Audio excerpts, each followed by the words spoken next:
going to put Pete's out, you can see where he's putting it, and what he's then going to do is go around and touch every other brick. Because dogs are very, very clever, their sense of smell is well above ours.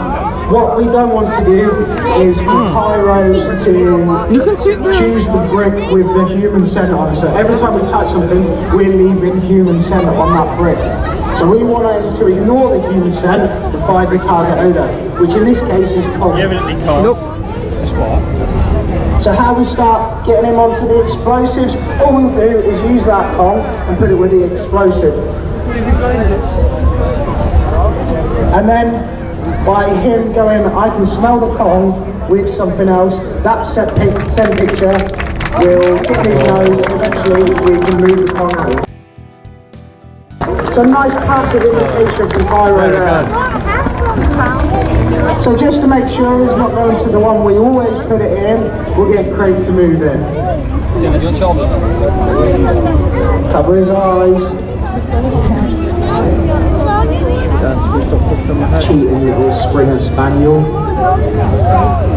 So Craig's doing the same thing, making sure that disturbance and human scent is out on him.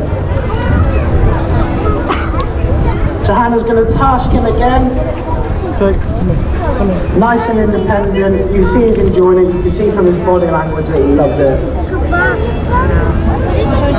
Nice waggy tail, and you know which brick it is, so look for the change of behaviour. He should slow down, be a lot more thorough on the brick, and his tail usually goes a little bit quicker. There you go. And he's going to make that decision that I'm going to show the presence of something to my hand. Yep, I'm not getting your ball. Really good shot. Which one is it? Thank you. Round of applause for Pyro and Hannah.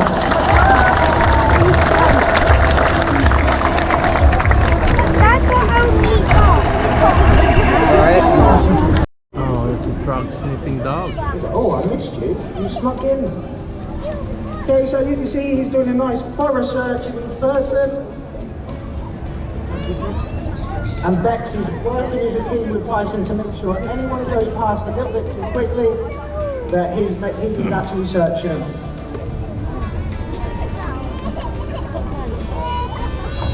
You sit there, wait for me.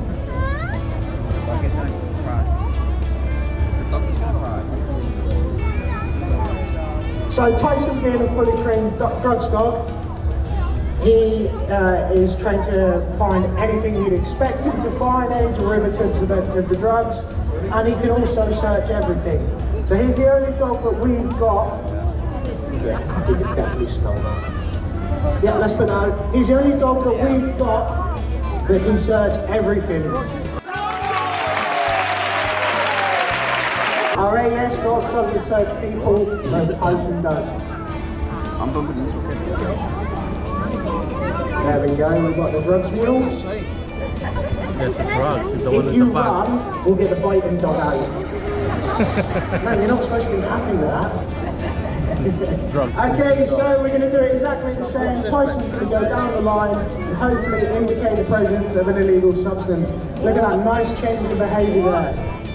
He's gone, that's too easy. You got it. So this is where it massively comes in that Bex is a team with Tyson. She knows where that is, she knows where the change of behaviour was. We just need to search up past it.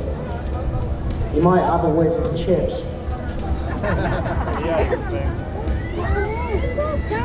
There we go. And the beauty with having Tyson as a pointer is he's naturally at head height, he's naturally at the height that we need him to be. Should we do one more there? So Craig is one of our more experienced decoys in the area. So he's going to come up initially and show that even without any equipment on, she's going to protect herself, show some courage, show she's nice and bold. She's going to protect herself and her handler. So two different bits of equipment, a whip and a platter stick. There we go. The whip is there to almost simulate a little bit of gunfire, something different that the dogs have never heard before. We only whip it, we never strike our dogs with it. So the first thing we're going to use to bring on the bite work is the bite pillow. So Craig's just going to do that, make sure she's got a nice full mouth grip and that she's holding on with her back teeth The reason we start with a full mouth grip and we train for a full mouth grip is because we want to make sure that the dog is targeting the person within the equipment and not just the equipment itself. So we want the dog to be feeling that crunch through the equipment and not just hanging on with the front teeth.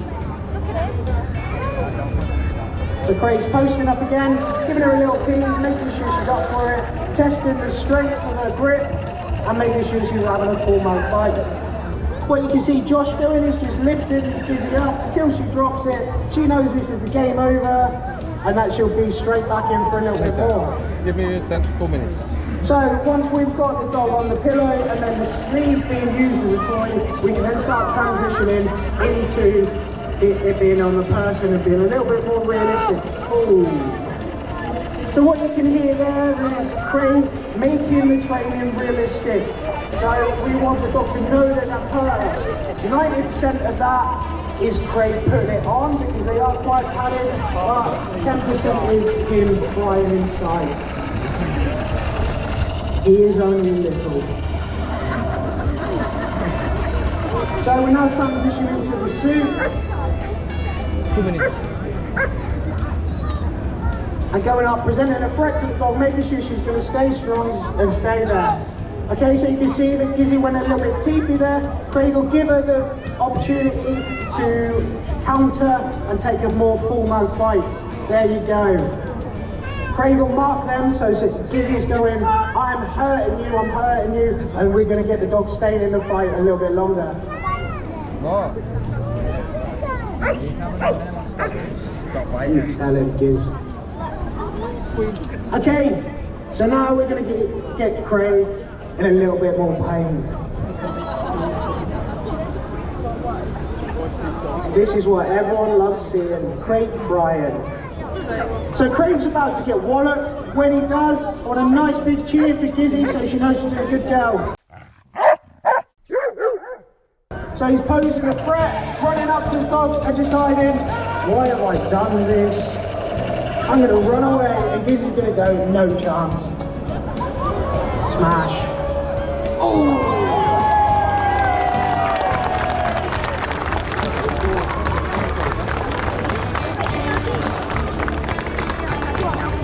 So the handler's keeping the dog on the bite until Craig no longer poses a threat.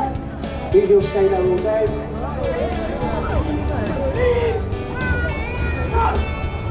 And under the word of command, Gizzy's going to lead and show that she's known for being at her most aggressive to at her most passive and feeling and working for her dad. Does anyone want to see Craig get bit again? Nobody ever says no. Jake, wait. 2 minutes. Okay, so we'll change it up slightly. Craig's going to pose an even bigger threat to Gizzy. He's going to be running at the dog as she's being released onto him. You probably need a little bit of time to do this.